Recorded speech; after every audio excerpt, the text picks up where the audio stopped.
Жақсы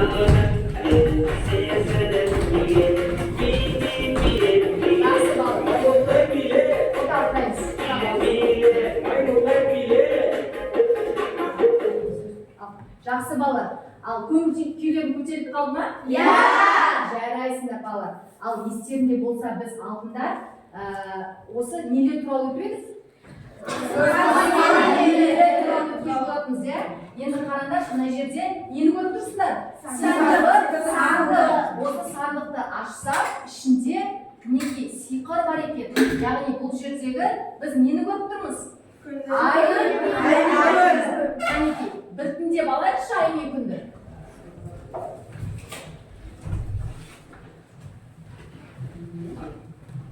Жақсы балалар. Ал біз енді нені көріп тұрмыз қолдарымызда? Ай, бұлар нелер екен? Аспан денелері. Жарайсыңдар балалар. Ал кімнің қолында ай болса, бұл түнгі аспанға, ал кімнің қолында күн болса, ол күндізгі аспанға барып жайғаса қалыңдар.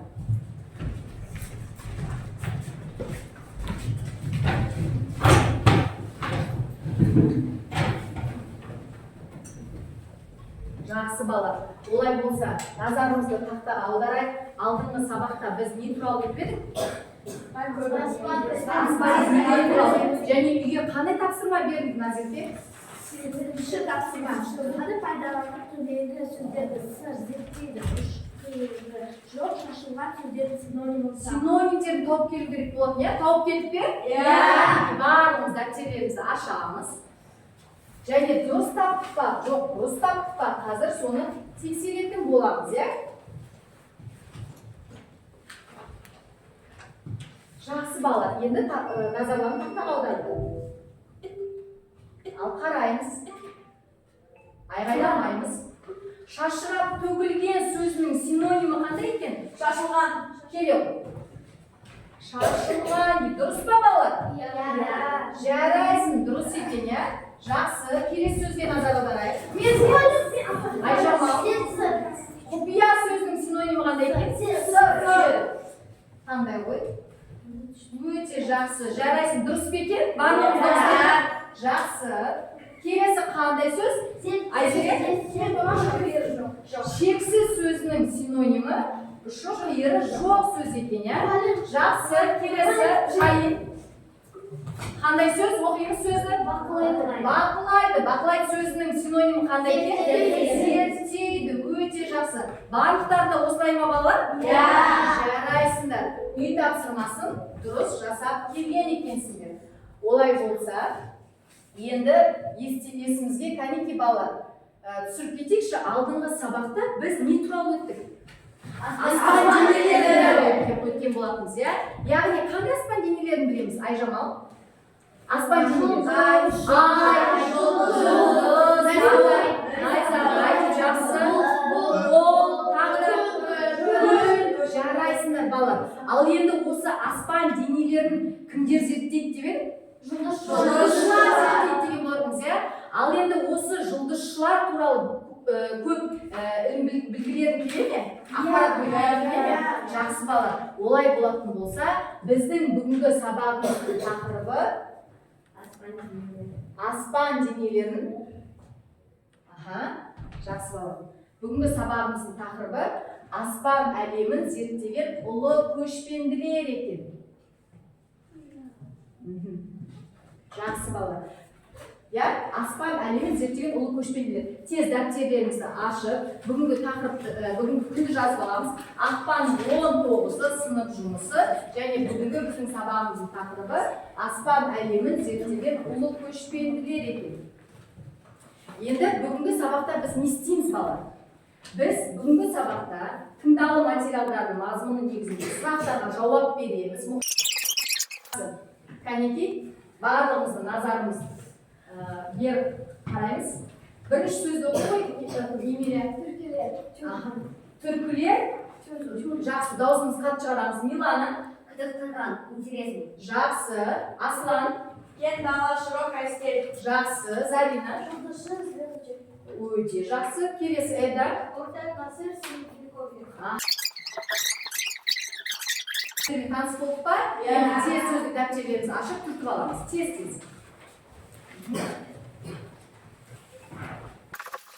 Endi bарлығымыз қолымызды алуға қойып, мына суретке назар аударайықшы. Мына суреттен нені көріп тұрмыз? Жұлдыздар, одан кейін қандай жұлдызшыны көріп тұрмыз? Жұлдызшыны қандай аспан көріп тұрмыз? Түнгі аспан қандай екен? Әдемі, жарқырап тұр. Яғни түнгі аспанды жаңағы телескоппен қараған өте жақсы, яғни ол қандай адамға болмасын, ол ұнайды, түнгі аспанды зерттеген, бақылаған, соны зерттейтін кім екен? Бақылайтын жұлдызшылар екен, жақсы. Сендер жұлдызшылардың зерттеулеріне сенесіңдер ме? Сенесіңдер, олай болатын болса, мен сендерге қазір бір бейнетаспа көрсетемін. Сол бейнетаспаға назар аударайық. Және түртіп алып отырамыз. Бұл бейнетаспада кім бейнеленген, және ол нені зерттеген, соны бақылап тыңдап отырған. Жарайды ма?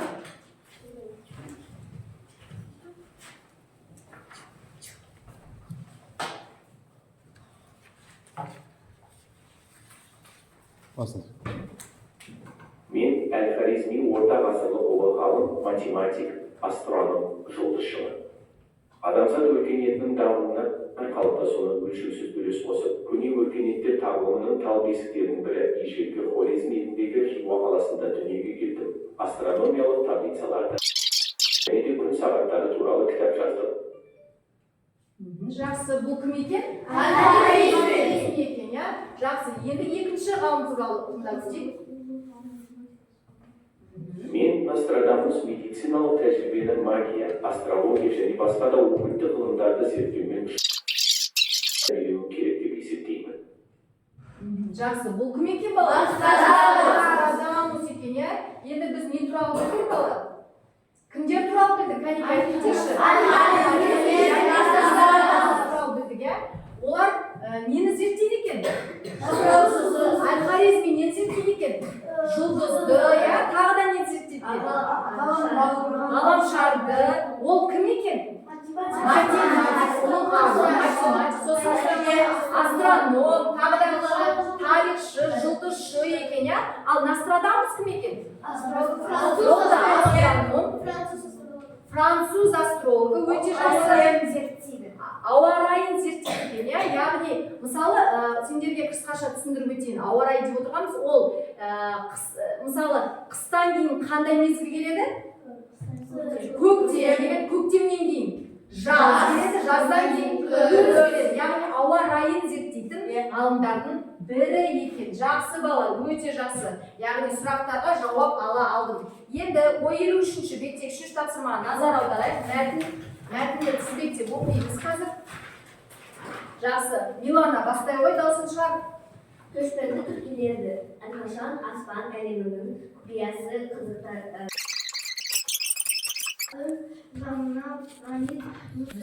Ойынған екен, жақсы бала.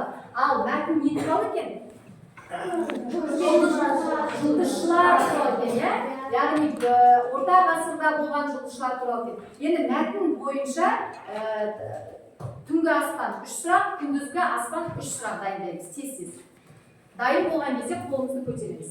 Бірлесе, топтаса жұмыс жасаймыз. Бірінші түнгі аспан сұрақтарын күндізгі аспанға қоямыз. Ал күндізгі аспан сол сұрақтарға жауап береді. Жақсы ма? Одан кейін бар күндізгі аспан өздері сұрақтарды түнгі аспанға қоясыңдар. Жақсы ма? Ал айтамын. Көшесі түркілерді әрқашан ненің құпиясы қызықтырған?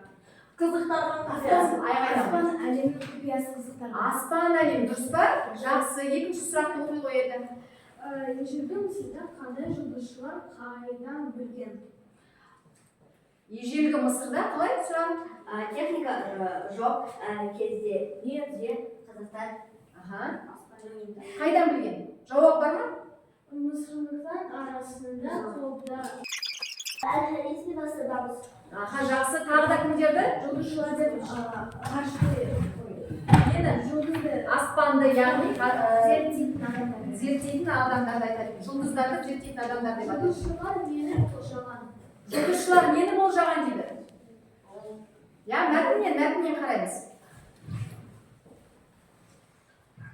Нені болжаған екен? Жұлдызшылар нені болжаған екен? Ауа райы нені? Көктемнің келуі, жаздың шығуын жаңа айтып отырмыз ғой, Нострадамус сол туралы зерттеген деп, иә? Жақсы, жарайсың. Ал енді күнгі аспан тыңдаймыз. Келесі күндізгі аспан сұрақтарына жауап береміз. Милана.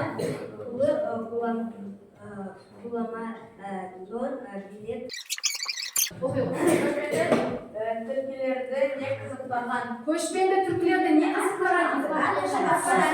Айқайламаймыз, біреу жауап береміз.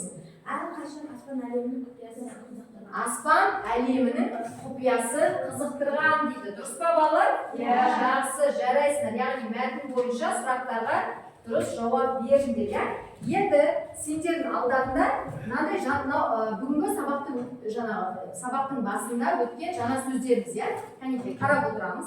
Енді тапсырма сендерге мынадай. Ол тапсырманы тақтаға орындаймыз. Яғни күндізгі аспан мына тақтаға, түнгі аспан ана тақтаға апарып жабыстырасыңдар. Енді тапсырма талап қандай? Жаңа сөздерді мәтінде келу ретімен қарай орналастырамыз. Мәтінге назар аударайықшы. Бірінші қандай сөз келген екен? Мәтінге назар аударамыз. Қай сөз келген екен? Дұрыс па? Жаңа сөздеріміз қайсы? Жақсы. Зират жоқ, зират емес. Зират емес.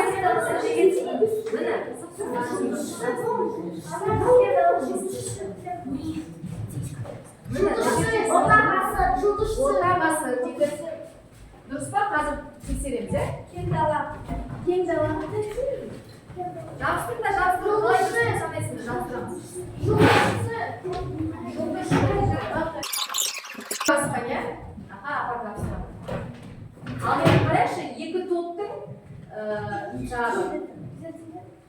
жаңа сөздерді мәтінге келу ретімен орналастырғаны екі түрлі, иә? Қай топтың дұрыс деп ойлайсыңдар?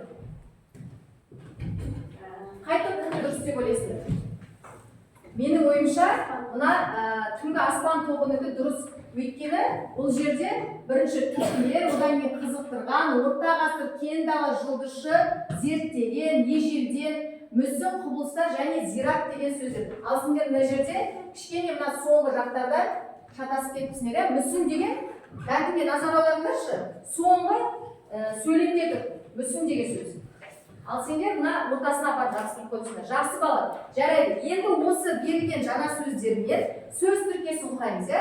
Дәптерлерімізді ашып, төртінші тапсырманы орындаймыз. Қандай сөз тіркесі? Көшпенді түркілер дейді. Жақсы. Келесі.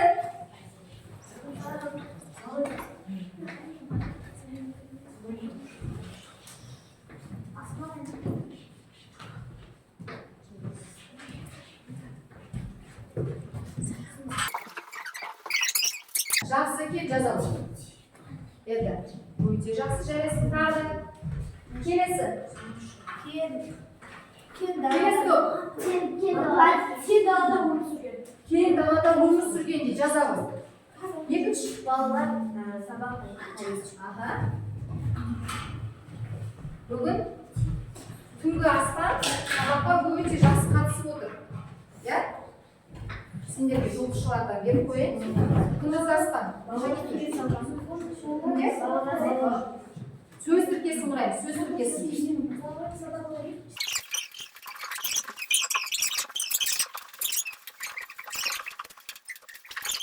Жақсы. Ал енді кішкене шаршап қалған болармыз, иә? Дәптерлерімізді қойып, қалам сақтарымызды қойып, орнымыздан тұрайық. Сердең сәтін таныс болады, иә? Енді қараймыз. Қазір мен сендерге еден, төбе, бұрын деген сөздерді қайталап отырамын. Еден деп отырғанымыз ол не? Қол, иә? Еден, жер. Мен еден деген кезде қолымызды жерге қоямыз, иә? Яғни төмен қаратамыз. Ал төбе деген кезде не істейміз? Қолымызды жоғары көтереміз. Мұрын деген кезде не ұстаймыз? Мұрындарымызды ұстаймыз. Жарай ма? Енді мен қазір бірінші баяу бастаймын, содан кейін тез қайталайтын боламын. Кім егер де мен еден деген кезде қолын жоғары көтеріп, болмаса бұрнын ұстап қоятын болса, ол орнына отырады. Жарай ма?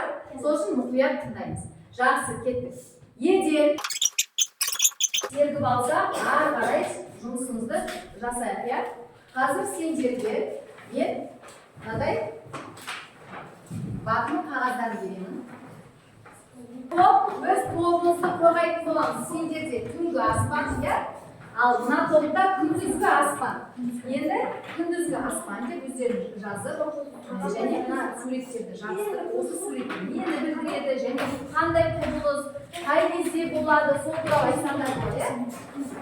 Қандай құбылыс, мынау не ортасында өздерінің топтарын атауларын жазсаңдар болады, өздеріңіз жақсылап.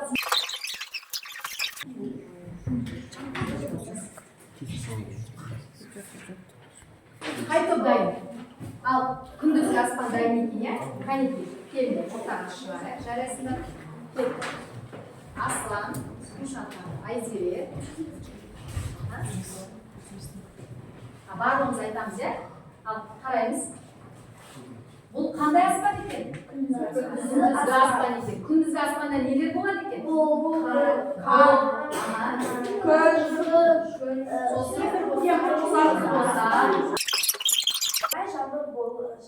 болып жатқанда болады.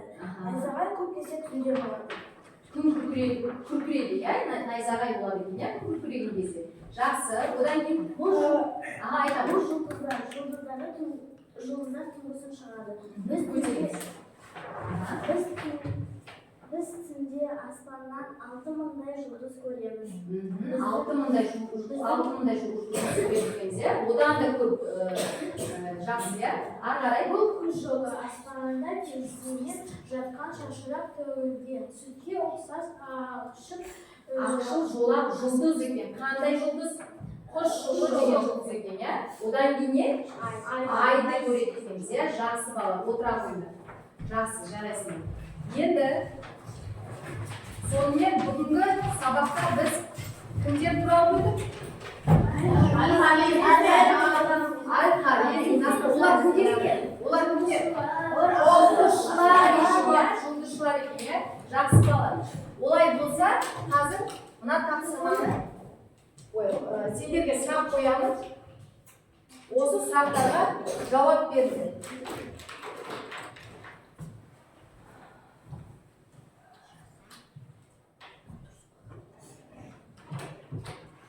Сонымен сөйтіп біз бүгінгі сабағымызды қорытындылайтын боламыз, иә, балалар?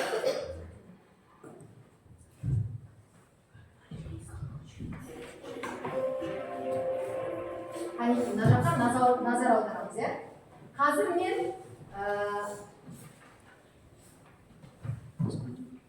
айналдырамын. Сол кезде сендерге кез келген бір сұрақ түседі.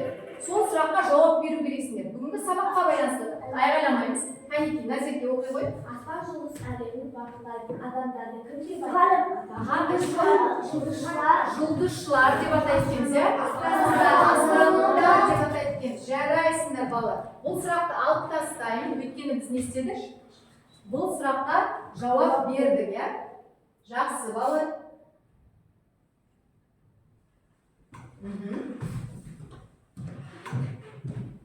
Бұл сұрақты алып тастаймыз, иә? Енді келесі мұқият қараймыз.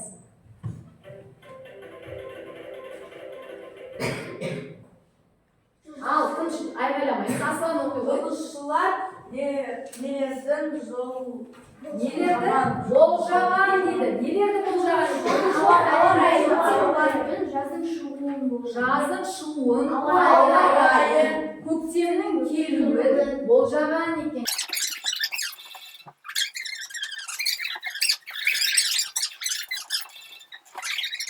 Күркілерді ненің құпиясы еді? Қанекей сұраққа? Аспан әлемінің құпиясы естеген екен Милана? Ненің құпиясы қызықтырған екен Милана? Аспан әлемінің құпиясы. Асия ненің құпиясы қызықтырған екен? Аспан әлемінің құпиясы қызықтырған екен, иә? Жақсы. Енді соңғы сұраққа назар аударайық.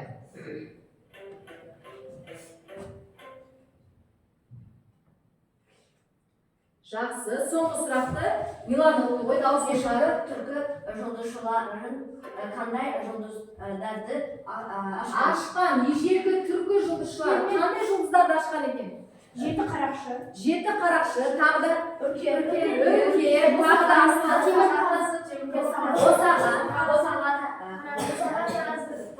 темір қазық, иә, тағы да босаға. Жақсы бала. Яғни біз бүгінгі сабағымызды жақсы меңгеріп, сұрақтарға тиянақты жауап бердік, иә? Жақсы бала. Олай болса, бүгінгі сабақты қорытындылау үшін 54-ші беттегі 60 тапсырмаға назар аударайықшы. Қазір тез-тез дәптерлерімізді ашып, бұл жерде бүгінгі сабақта өткен жаңа сөздер бар, иә? Осы жаңа сөздерді пайдалана отырып, көп нүктенің орнына қойып жазады екенбіз. Сөйлемді оқышы, Айзере. Көп нүктенің орнына қажетті сөздерді қояды екенбіз, иә? Бірінші сөйлемді қой. Көшпенді түркілер аспан әлемнің құпиясы қызықтырған. Қызықтырған, дұрыс па балалар? Жақсы. Екінші сөйлемді Эмилия оқи ғой. Олар кең дала аспан әлемін. Ұлы көшпенділер. Кең далада. Ұлы көшпенділер. Кең далада өмір сүрген екен. Дұрыс па балалар? Дұрыс. Эда оқи ғой үшінші сөйлемді. Олар аспан әлемінің құпиясының Кімдер? Жұлдызшы дейді, жұлдызшылар. Жақсы. Эмилия, Милана, Аслан, Шайын жақсы көрсетіп сұрақтарға жауап беріп отыр. Назерке, Айжамал, Зарина, Эда. Сендерге үлкен рахмет. Сендерге жақсы, яғни 8 балдан қойып шығам, иә, бүгін? Жақсы балалар, тапсырманы орындап болған болатын болса, үй тапсырмасына назар аударайық. 6-шы тапсырма, қажетті сөздерді қойып жазып келу. Енді сендердің алдарында бүгінгі сабақты қорытынды мақсатында, сендердің алдарында жаңа сендер өздері таңдаған нелер тұр? Ай және күндер тұр, иә? Күндер тұр. Енді осы күндерге назар аударайықшы.